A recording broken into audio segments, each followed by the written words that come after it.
Assalamualaikum warahmatullahi wabarakatuh. Saya Nana Saputra, NPM 181010360.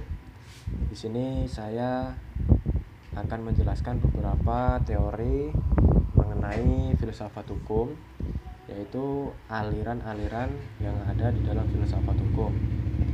Di sini aliran yang akan saya bahas adalah aliran hukum alam. Aliran hukum alam ini sudah berkembang ya sejak 2500 tahun yang lalu. Aliran atau mazhab ini merupakan aliran yang tertua dalam sejarah pemikiran manusia tentang hukum. Aliran ini berpandangan bahwa selain hukum positif atau hukum yang berlaku dalam masyarakat yang merupakan buatan manusia, masih ada hukum yang lain, yaitu hukum yang berasal dari Tuhan.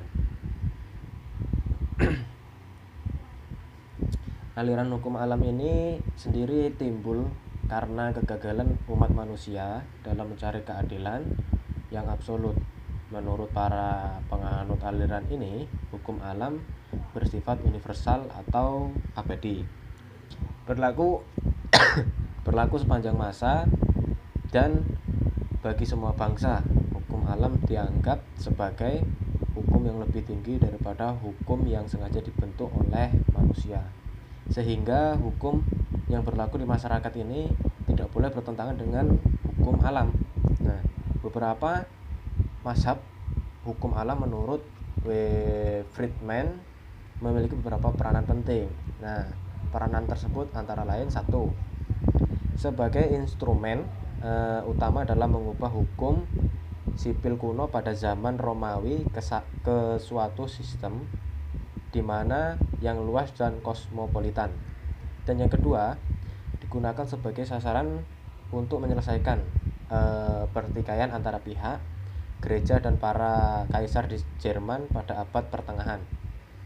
Ketiga, sebagai latar belakang pemikiran untuk mendukung berlakunya hukum internasional dan menuntut kebebasan individu terhadap absolutisme. Nah, yang keempat yaitu sebagai prinsip-prinsip hukum alam juga digunakan oleh para hakim Amerika Serikat untuk menahan usaha-usaha legislatif untuk mengubah dan memperketat kebebasan individu dengan cara menafsirkan konstitusi. Menurut sumbernya juga, aliran hukum alam dibedakan menjadi dua macam, yaitu irasional dan rasional. Nah, di sini saya akan menjelaskan antara pembagian dua tersebut, yaitu yang pertama aliran hukum alam irasional ya. Pakar hukum yang menganut aliran hukum irasional ini berpandangan bahwa hukum yang berlaku universal dan abadi secara langsung bersumber dari Tuhan. Beberapa pendukung aliran hukum ini antara lain tokohnya adalah Thomas Aquinas, John Salisbury, Dante Alighieri, Pierre Dubois, Marsilius Padua, William Ockham, John Wycliffe, dan Johannes Hus. Nah, beberapa tokoh akan saya bahas ya yang menganut aliran irasional. Antara lain salah satunya adalah Thomas Aquinas. Thomas Aquinas ini berpendapat bahwa ada dua pengetahuan yang berjalan bersama-sama, yaitu pengetahuan alamiah yang berpangkal pada akal dan pengetahuan iman yang berpangkal pada wahyu ilahi. Menurut Aquinas ada 4 macam hukum ya. Antara lain yang pertama lex eterna, yaitu rasio Tuhan yang tidak dapat ditangkap oleh panca indera manusia. Dan yang kedua lex divina, ini adalah rasio Tuhan yang dapat ditangkap oleh panca indera manusia. Yang ketiga lex naturalis, hukum alam ya, merupakan penjelmaan lex eterna ke dalam rasio manusia. Dan sedangkan yang keempat lex positivis, ini adalah merupakan penerapan lex naturalis dalam kehidupan manusia di dunia. Dan yang kedua yaitu John Salisbury ini berpendapat bahwa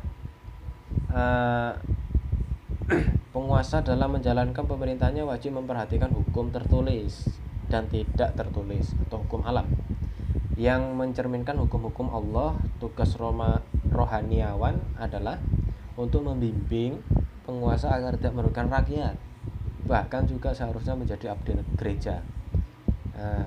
Dan yang ketiga, Dante Alighieri ini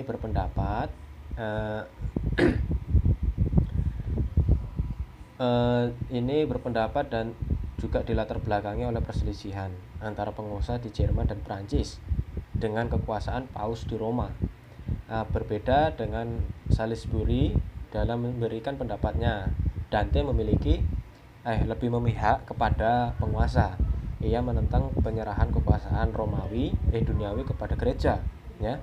Dante berpendapat bahwa keadilan baru dapat ditegakkan apabila pelaksanaan hukum diserahkan kepada satu tangan saja, yaitu berupa pemerintahan yang absolut. Nah, menurut Dante monarki, dunia menjadi badan tertinggi yang berwenang untuk memutuskan perselisihan antara penguasa yang satu dengan penguasa yang lainnya. Badan tertinggi yang memperoleh legitimasi dari Tuhan sebagai monarki dunia ini adalah Kekaisaran Romawi, di mana yang pada abad pertengahan Kekaisaran Romawi digantikan oleh kekuasaan Jerman dan kemudian oleh Prancis di Eropa. Nah, adapun dasar hukum yang dijadikan pegangannya adalah hukum alam yang mencerminkan hukum-hukum Tuhan. Kemudian masih banyak lagi pendapat beberapa ahli yang mendukung teori tentang irasional, ya. Saya lanjut, yaitu menurut aliran hukum alam rasional. Nah, aliran hukum alam rasional ini muncul setelah zaman Renaissance, yaitu era ketika rasio manusia dipandang terlepas dari tertib ketuhanan. Nah, aliran ini berpandangan bahwa hukum alam muncul dari pemikiran manusia sendiri tentang apa yang baik dan buruk, yang penilaiannya ini diserahkan kepada kesusilaan moral alam. Nah, beberapa tokoh aliran ini antara lain Hugo de Groot atau Grotius, Christian Thomasius, dan Immanuel Kant, dan Samuel von Pufendorf. Nah, ini yang pertama yaitu Hugo de Groot alias Grotius. Nah, ini dikenal sebagai bapak hukum internasional yang mempopulerkan konsep-konsep hukum dalam hubungan antar negara seperti hukum perang dan damai. Nah, serta hukum laut. Nah, Grotius berpandangan bahwa sumber hukum adalah rasio manusia.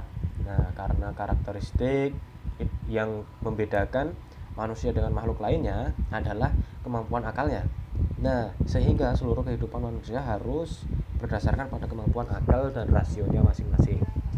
Menurut Grotius juga, hukum alam adalah hukum yang muncul sesuai dengan kodrat manusia. Hukum alam tidak mungkin dapat diubah atau secara ekstrem bahkan oleh Tuhan, sekalipun hukum alam diperoleh manusia dari akalnya.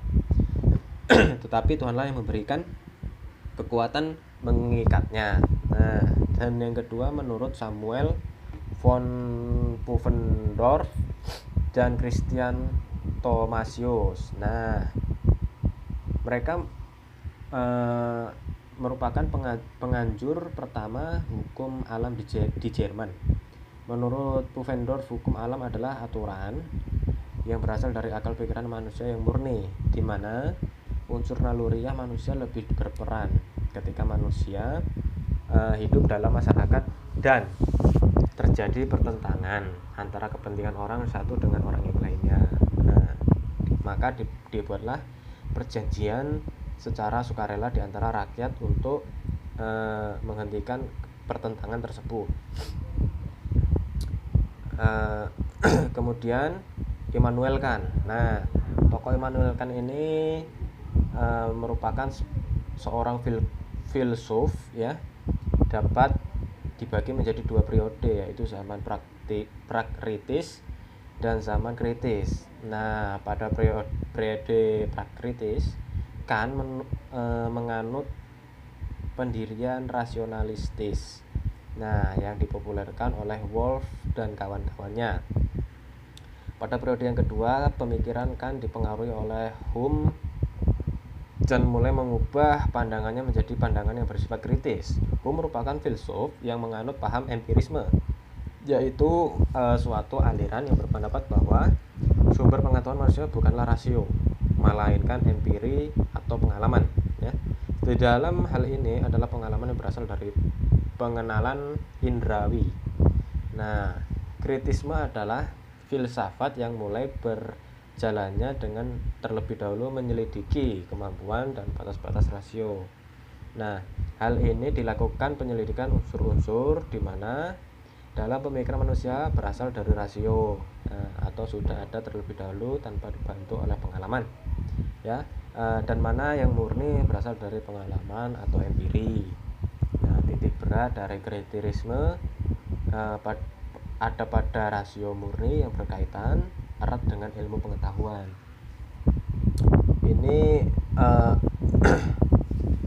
saya dapatkan